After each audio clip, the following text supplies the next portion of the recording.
Sometimes you fail over and over again, and no matter how hard you try, it still feels like you're not going anywhere. That's the part nobody talks about. The part where you actually show up, give it your best, and still fall short. That's the kind of failure that messes with your head. It makes you start thinking, maybe I'm not good enough. I've been there, like actually been there. Not just once, but so many times that failing started to feel normal. Failing tests, missing deadlines, being behind while everyone else seemed ahead. Watching other people post their achievements while I was quietly sitting in my own mess, wondering why nothing was clicking for me. And the truth is, when you're in that space, motivation feels impossible. It feels fake. Like, how are you supposed to be motivated when all your effort doesn't even matter? But here's what I learned. Motivation doesn't always look like waking up early, smiling, and feeling pumped. Sometimes motivation is just deciding to not give up today. That's it. Just today. When I was failing, I had to completely change what success meant to me. I stopped focusing on being the best and started focusing on being consistent. I told myself, if I can just keep going, even if I'm crawling, that's still better than stopping completely.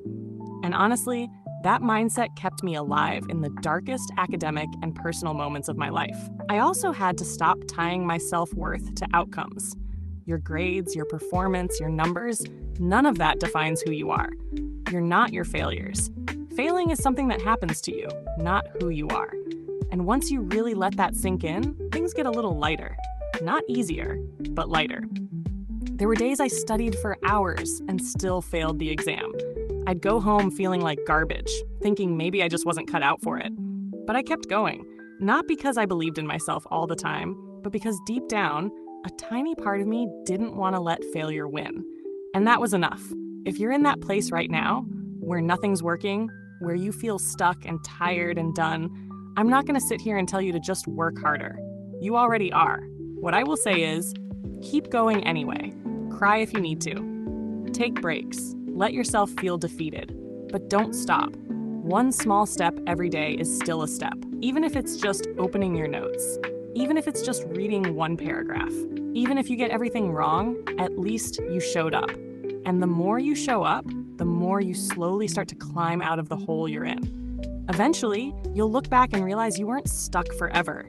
You were just stuck for a while. You just needed time. And even if it took longer than everyone else, you still made it. That's the kind of strength nobody sees. That quiet kind. The kind that's easy to overlook because it doesn't look impressive. But trust me, it's everything. You don't have to feel motivated all the time. You just need to refuse to quit. That's how you win while failing.